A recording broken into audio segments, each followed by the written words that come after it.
20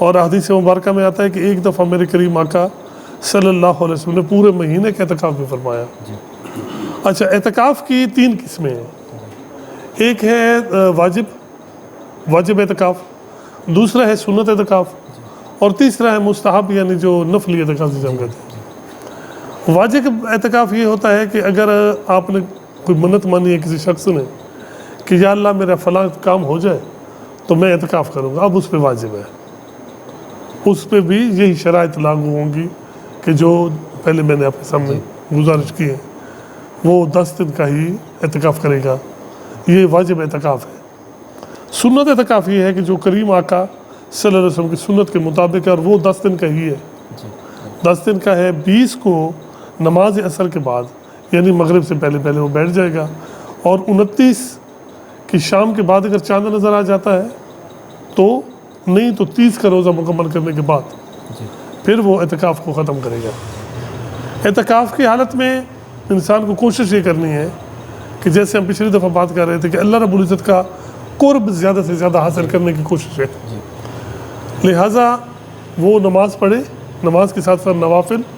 اچھا، اور کوشش یہ کرنی چاہیے کہ جو مسجد ہے وہ جامع مسجد ہو، کیونکہ اگر وہ جامع مسجد میں نہیں ہوگا تو پھر جو جمعہ ہوگا، جمعے کے لیے اسے کسی اور مسجد میں جانا پڑے گا، مرد ہے تو پھر وہ راستے میں پھر بہت سے مسائل ہیں. مثلا اس کا میں آپ کو ایک مسئلہ عرض کرتا ہوں.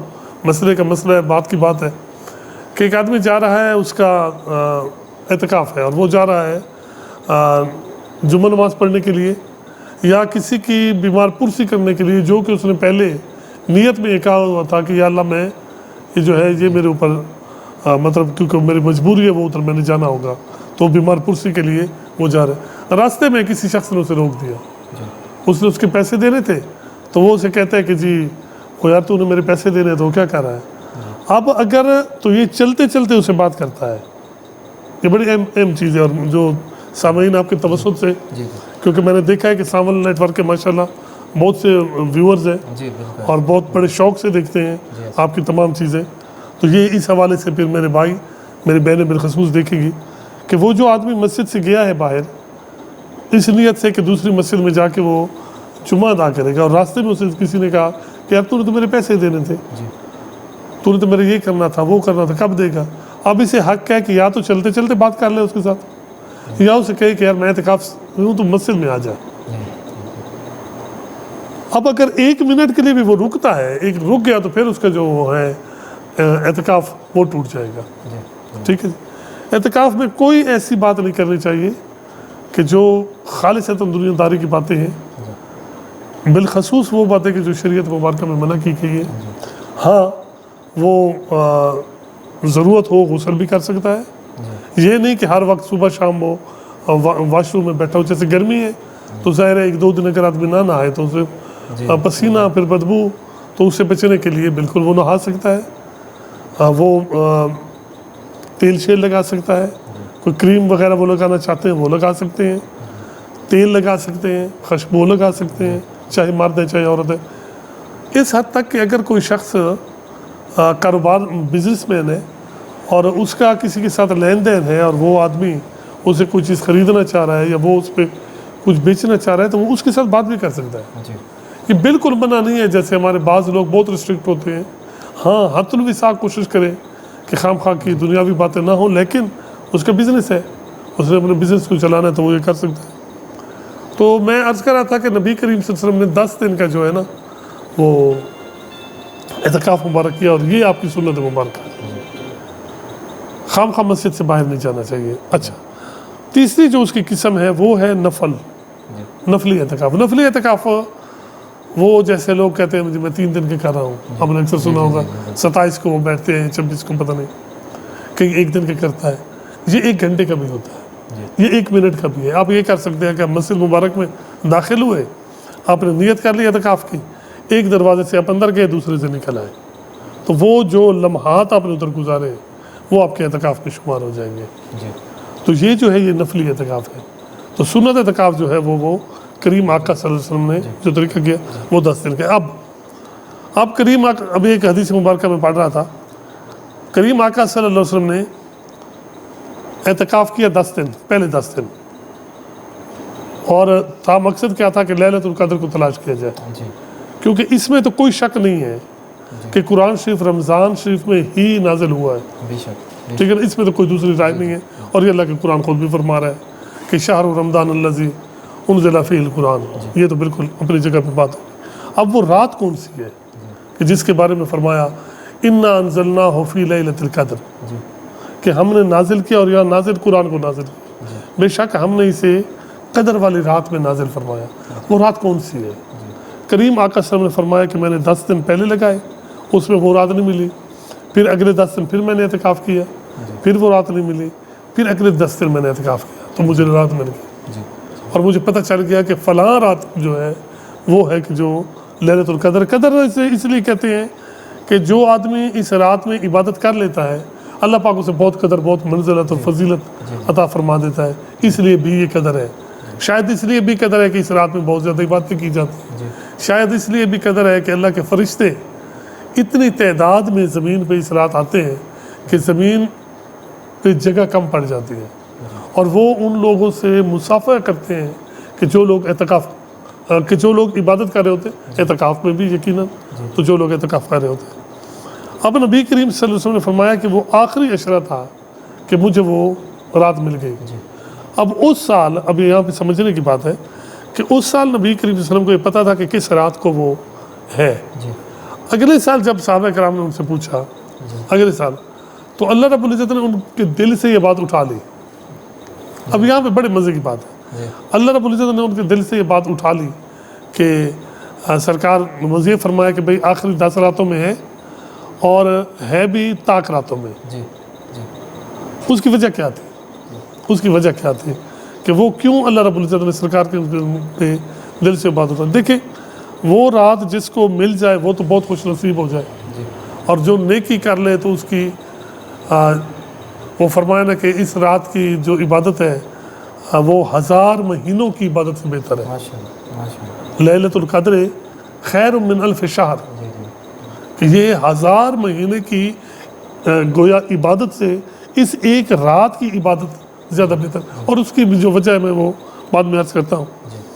اب جو یہ لے لے اس کی تو شان بڑی بڑھ جائے، جو عبادت کر لے، اور جو اس میں گناہ گار ہو جائے تو پھر اب ایک بندے کو پتہ بھی ہے کہ یہی رات ہے، اور پھر بھی وہ نیکی نہ کرے اور گناہ بھی الٹا کر بیٹھے تو پھر اس پہ کتنی سختی ہوگی۔ بالکل ایسے۔ تو اللہ رب العزت اور اللہ کے محبوب وہ سرکار کو اپنی امت بہت پیاری ہے، تو کیونکہ سرکار کو پیاری ہے تو اللہ کو بھی پیاری ہے۔ اب اللہ رب العزت نے کیا کیا کہ کریم آقا صلی اللہ علیہ وسلم کے دل سے یہ بات اٹھا لی۔ اس کی وجہ کیا تھی کہ اگر کریم آقا صلی اللہ علیہ وسلم اس ٹائم بتا دے، لوگوں کو بتا دے، اور پھر بھی کوئی بیچارہ عبادت نہ کر سکے اور وہ گناہ گار مزید گناہ گار ہو جائے، تو سرکار کریم صلی اللہ علیہ وسلم کی رحمت پہ پھر حرف آتا ہے۔ اگر کریم آقا صلی اللہ علیہ وسلم بتا دیں اور لوگ اس پہ عمل نہ کریں تو پھر وہ تو بیچارہ محروم رہ گیا۔ تو اس لیے میرے کریم آقا صلی اللہ علیہ وسلم نے اس کو نہیں بتایا، تاکہ وہ جو گناہ گار ہے اگر وہ گناہ میں رہتا بھی ہے تو کم از کم یہ تو وہ کہنے کا حق حاصل رکھتا ہے کہ اے مالک مجھے کیا پتہ ہے کہ وہ کون سی رات تھی، تو مجھے اس بارے میں معلوم نہیں ہے۔ تو یہ اعتکاف جو ہے، یہ جو رات ہے، جو میں اس رات کی بات کر رہا تھا، یہ بہت بڑی رات ہے۔ ہوا یہ تھا کہ نبی کریم صلی اللہ علیہ وسلم کے سامنے جب یہ بات آئی کہ بنی اسرائیل کے کچھ لوگ ایسے تھے کہ جنہوں نے 80 سال تک بے ریا عبادت کی، بلکہ کئی کا ذکر تو آیا کہ کئی 100 سال تک۔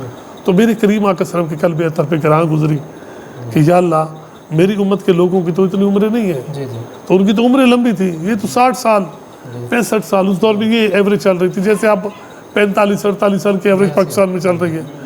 تو یا اللہ، وہ پھر میری امت اجر میں پیچھے رہ جائے گی۔ تو اللہ رب العزت نے فرمایا نہیں، اے محبوب تو بھی ان کے اندر ہو اور یہ اجر میں پیچھے رہ جائے نہیں۔ اب دیکھیں نا، ہم یہاں پہ ایک نماز پڑھتے ہیں، ایک ہے، لیکن اگر ہم کریم آقا صلی اللہ علیہ وسلم کی پاک مسجد میں جا کے نماز پڑھیں تو نماز ایک پڑھے ثواب 50,000 کا۔ ہم جا کے کعبہ شریف کے سامنے نماز پڑھیں مسجد حرام میں تو نماز ایک ثواب 1,00,000 کا۔ تو اسی طرح اس رات کے متعلق فرمایا کہ اے میرے محبوب تم پریشان مت ہو، اپنے امتیوں سے کہے کہ اتنا کر لیں کہ رمضان کے آخری عشرے میں اور وہ بھی طاق راتوں میں خوب عبادت کریں، تاکہ انہیں وہ رات مل جائے کہ اس ایک رات کی عبادت 80 یعنی یہ کتنے 86 سال کے قریب مل بنتا ہے, ٹھیک ہے نا, اگر اس کو 12 پہ تقسیم کریں تو 1006 مہینے, 84 سال 6 مہینے یا 86 سال 4 مہینے ایسے ہی ہے. بارہ تو وہ جو ہے 1000 مہینوں کی عبادت سے بڑھ کے ہے. یہ نہیں فرمایا کہ اس کے برابر ہے, یعنی وہ جو 80 سال کی ان کی عبادات تھی ان کا اجر ان کو اپنی جگہ پہ ملے گا, اور ہم یہ تھوڑی سی اگر یہ کر لیں تو اس کا ہمیں اجر بہت زیادہ ہے. ساتھ ساتھ میں تھوڑے سے اس بات کو آگے لے کے جاتا ہوں کہ ایک خاص عبادت جو بتائی گئی ہے بالخصوص حضرت عباس رضی اللہ عنہ روایت فرماتے ہیں, کریم آقا صلی اللہ علیہ وسلم کے چچا ہیں جی, کہ میرے کریم آقا صلی اللہ علیہ وسلم نے فرمایا کہ ایک نماز ہے, جبرائیل میرے پاس آئے, مجھے کہا ہے کہ یہ نماز اپنے امتیوں سے کہیں کہ روزانہ پڑھیں, اگر روز نہ پڑھ سکیں تو ہفتے میں ایک دفعہ ضرور پڑھیں, اگر ہفتے میں بھی نہ پڑھ سکیں تو مہینے میں ایک دفعہ ضرور پڑھ لیں, اگر مہینے میں نہیں تو سال میں ایک دفعہ ضرور پڑھ لیں, اور سال میں نہیں تو فرمایا عمر میں ایک دفعہ تو ضرور پڑھ لیں. اور وہ کیا ہے, وہ صلاۃ تسبیح ہے کہ جس میں چند لفظ کا اضافہ ہے, یعنی 4 رکعتیں پڑھنی ہیں, 4 رکعت نفل, اور اس میں یہ ہے کہ ہر رکعت میں 75 دفعہ ایک خاص ترتیب کے ساتھ یہ الفاظ پڑھنے ہیں, سبحان اللہ والحمد للہ ولا الہ الا اللہ واللہ اکبر. تیسرا کلمہ جو آدھا, جی ہاں, تو یہ ہے ایسے کہ الحمد شریف سے پہلے, یعنی پہلی اور تیسری رکعت میں تو کیونکہ سبحانک اللہم سے ہم شروع کریں گے, تو الحمد شریف سے پہلے 15 دفعہ, پھر الحمد شریف کے بعد ہم سورت پڑھتے ہیں, اس کے بعد 10 دفعہ, پھر جب ہم رکوع میں جاتے ہیں تو تسبیحات کے بعد 10 دفعہ, پھر سمع اللہ لمن حمدہ ربنا لک الحمد کہنے کے بعد 10 دفعہ, پھر پہلے سجدے میں جا کے سبحان ربی الاعلیٰ یعنی تسبیحات پڑھنے کے بعد 10 دفعہ, پھر دونوں سجدوں کے درمیان جو جلسہ جسے کہتے ہیں جو ہم بیٹھتے ہیں 10 دفعہ ادھر, اور پھر دوسرے سجدے میں بھی تسبیحات کے بعد, تو یہ ایک رکعت میں 75 دفعہ بنے گی. اور اسی طرح اگر ہم کریں تو یہ 4 رکعتوں میں ہمارے 300 دفعہ پڑھ جائیں گے. اچھا, پھر اس میں ایک مسئلہ ہوتا ہے کہ ہم لوگ اکثر کہتے ہیں کہ جی آپ نے بتا تو دیا لیکن ہمیں کیسے یاد رہے گا کہ ہم نے 8 دفعہ پڑھا ہے یا 10 دفعہ پڑھا ہے. تو اس کے لیے بزرگوں نے یہ فرمایا کہ یہ جو آپ عادت رکھتے ہیں نا جی, تو ایک ایک انگلی کو ہلکا ہلکا زور دیں, یہ 1, یہ 2, یہ 3, یہ آپ جیسے آپ دیکھ رہے ہیں ایسے زور, یہ ایسے بھی کر سکتے ہیں, اور اگر پوروں پہ آپ کر سکتے ہیں تو ان کو بھی اس کا بھی آپ کے پاس یہ آپشن ایک موجود ہے, تو ایسے دونوں ہاتھوں پہ بھی کر سکتے ہیں, اور جب دونوں ہاتھوں کو ہو جائے تو پھر ساتھ 15 کرنے کے لیے اور بھی ہے. تو یہ چند گزارشات تھیں. بہت شکریہ, بڑی مہربانی. اللہ رب العزت نے قرآن مجید میں ماہ مقدس کے بارے میں بہت سارے ارشادات جو ہیں فرمائے, ان میں سے جیسے سردار صاحب فرما رہے تھے لیلۃ القدر کے حوالے سے بھی ہیں, اور ماہ مقدس کے باقی عبادات جو ہیں ان کے بارے میں. اللہ پاک سے دعا ہے, اللہ پاک سے صدا ہے کہ اللہ پاک ہمیں ایسی عبادات کلہم طریقہ سے کرنے کی جو ہے وہ توفیق عطا فرمائے. دوسرا, اللہ کے بزرگ یہ فرماتے ہیں کہ اس دنیا میں ایسے رہو کہ جیسے تم ایک بس اسٹاپ پہ موجود ہو اور بس آنے والی ہے. جب وہ بس آئے تو تمہیں کسی چیز کی دیر نہ کرنی پڑے, کوئی فلاں میں نے سامان اٹھانا ہے, فلاں میری چیز رہتی ہوئی ہے, بس تم وہ جو گٹھڑی تم نے اٹھائی ہوئی ہے وہ کندھے پہ رکھو اور نکل پڑو. اسی طرح یہ ماہ مقدس جو ہے اپنے آخری ایام میں جو ہے وہ چل رہا ہے. 6 دن ہوں گے, 7 دن ہوں گے, جتنے بھی دن رہیں گے وہ اب ہمیں نہیں معلوم, شاید 29 کا ہو یا 30 کا ہو. آنے والا رمضان شریف ہمیں شاید ملے یا نہ ملے. تو اس ماہ مقدس میں اتنی ہی عبادت کریں, اتنی زیادہ عبادت کریں کہ آنے والے سال میں اگر خدا نخواستہ آپ کو یا آپ کے چاہنے والوں کو ماہ مقدس نہ مل سکے تو وہ جو اجر ہے, وہ جو تشنگی ہے آپ نے عبادت کی, وہ کہیں باقی نہ رہ جائے. میں ہوں صفت الحسنین, میرے ساتھ ہیں کیمرہ مین راشد محمود. انشاءاللہ پھر زندگی باقی تو کسی اور اچھے سے پروگرام میں کسی اور روحانی شخصیت کے ساتھ انشاءاللہ حاضر ہوں گے. تب تک کے لیے اجازت, اللہ حافظ.